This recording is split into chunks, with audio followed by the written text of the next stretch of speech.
નમસ્કાર વિદ્યાર્થી મિત્રો, સારથી સપોર્ટ યુટ્યુબ ચેનલ પર આપ તમામ મિત્રોનું હાર્દિક સ્વાગત છે। તો આજના વિડીયોની અંદર ધોરણ 11 ભૂગોળ પ્રથમ પરીક્ષા માટેની ગુણભાર પ્રમાણેની જે બ્લુપ્રિન્ટ છે એ ફર્સ્ટ એક્ઝામ માટેની આજે આપણે જોવાના છીએ, જેમાંથી કયા ચેપ્ટરમાંથી કેટલા માર્ક્સના પ્રશ્નો પૂછાશે પ્લસ કયા વિભાગની અંદર પૂછાવાના છે એની તમામે તમામ માહિતી આજના વિડીયોની અંદર મેળવવાના છીએ। ત્યાર પછીના વિડીયોની અંદર વિભાગ પ્રમાણે જે આઈએમપી પ્રશ્નો છે એ આઈએમપી પ્રશ્નો પણ આપણે કવર કરવાના છે, તો આ વિડીયોને સ્કીપ કર્યા વગર અંત સુધી જોતા રહેજો।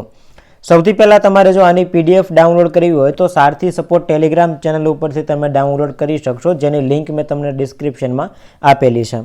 સૌથી પહેલાં અહીંયા આપણે વાત કરીએ કે સાહેબ તમારે જે પ્રથમ પરીક્ષા ધોરણ 11 ભૂગોળની છે જે ઓક્ટોબર 2024માં ચાલુ થશે, આની અંદર કયા કયા ચેપ્ટર પૂછાવાના છે?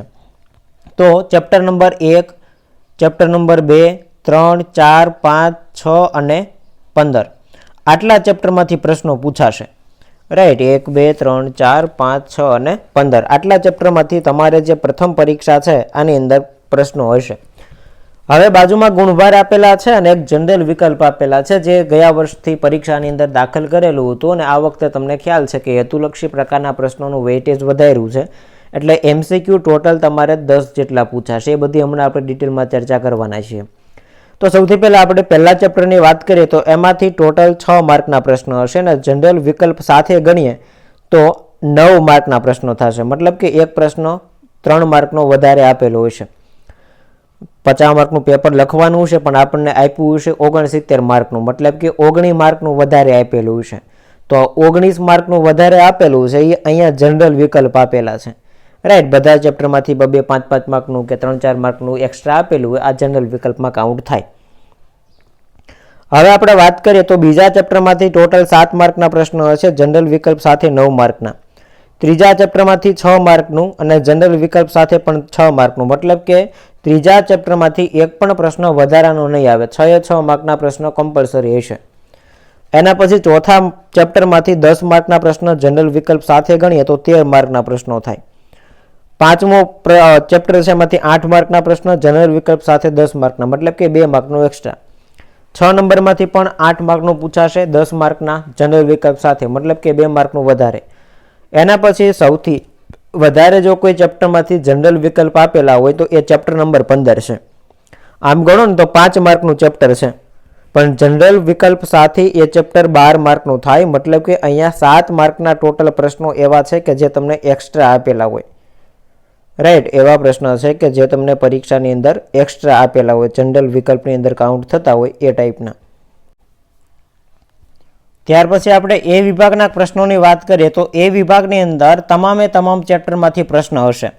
પહેલા ચેપ્ટરમાંથી એક પ્રશ્ન છે, બીજા, ત્રીજા અને ચોથામાંથી 2 પ્રશ્ન છે, 5, 6 અને 15 આ 3 ચેપ્ટરમાંથી એક પ્રશ્ન છે। હવે ઓલ ઓવર ટોટલ જોઈએ ને તો ઓલ ઓવર ટોટલની અંદર તમે અહીંયા જુઓ છો કે સાહેબ ટોટલની અંદર આપણને આ જે ચેપ્ટર છે એ તમામે તમામ ચેપ્ટરનો ટોટલ મારીને તો 10 જેટલા હેતુલક્ષી પ્રશ્નો હશે અને આમાં કોઈ પણ પ્રકારનો ઓપ્શન આપવામાં આવતું નથી, મતલબ કે જનરલ વિકલ્પ વગર 10 માર્કનું લખવાનું થશે।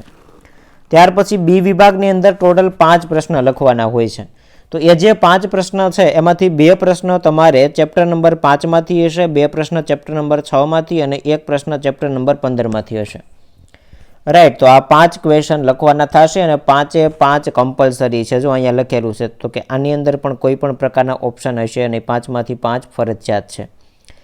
ત્યાર પછી આપણે સી વિભાગની વાત કરીએ તો સી વિભાગની અંદર ટોટલ 7 પ્રશ્નો આપેલા હશે અને એ 7 માંથી તમારે લખવાના થશે 5 પ્રશ્નો, કોઈ પણ 5 પ્રશ્ન લખી શકો, રાઈટ। 7 નહીં પરંતુ 8 પ્રશ્નો આપેલા હશે। તો અહીંયા તમે જોઈ શકો છો કે પહેલા ચેપ્ટરમાંથી 1 પ્રશ્ન, બીજામાંથી 2, ત્રીજામાંથી 2 પ્રશ્ન, પછી પાંચમામાંથી 1 અને 1 પ્રશ્ન છઠ્ઠા ચેપ્ટરમાંથી, રાઈટ। 7 માંથી 5 લખવાના થશે।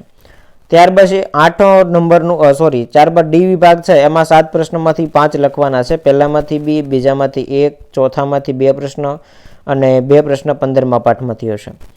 ત્યાર પછી વિભાગ ઈની અંદર 3 પ્રશ્નો આપેલા હશે અને 3માંથી કોઈ પણ 2 લખવાના થશે, તો એમાં ક્રમમાં જ આપેલા હશે, ચોથામાંથી 1 પ્રશ્ન, પાંચમામાંથી 1 પ્રશ્ન અને છઠ્ઠામાંથી 1 પ્રશ્ન। હવે અહીંયા જે બ્લુ પ્રિન્ટ આપેલી છે એમાં થોડો ઘણો બદલાવ હોઈ શકે, કેમ કે આ વખતે જ આ પરીક્ષા પદ્ધતિ દાખલ કરેલી છે જનરલ વિકલ્પવાળી પ્રથમ પરીક્ષાની અંદર, રાઈટ. વાર્ષિકમાં તો ગયા વખતે ઇન્ટ્રોડ્યુસ કરી દીધું હતું 10-12માં, પણ 11મા ધોરણમાં આ વખતથી દાખલ કરેલી છે એટલે થોડો ઘણો બદલાવ હોઈ શકે. અહીંયા ગઈ વખતે પરીક્ષાની અંદર જે પ્રશ્નો પૂછાણા હતા જે ચેપ્ટરમાંથી એના આધારે એનાલિસિસ કરીને તૈયાર કરેલું છે, રાઈટ. એટલે થોડો ઘણો બદલાવ હોઈ શકે, બહુ લાંબો ડિફરન્સને કોઈ અવકાશ છે નહીં. તો વિડીયો પસંદ આવ્યો હોય તો લાઇક કરી દેજો, ચેનલને સબસ્ક્રાઇબ કરવાની બાકી હોય તો સબસ્ક્રાઇબ કરી દેજો. મળીએ છીએ નવા વિડીયો સાથે. જય હિન્દ, જય ભારત.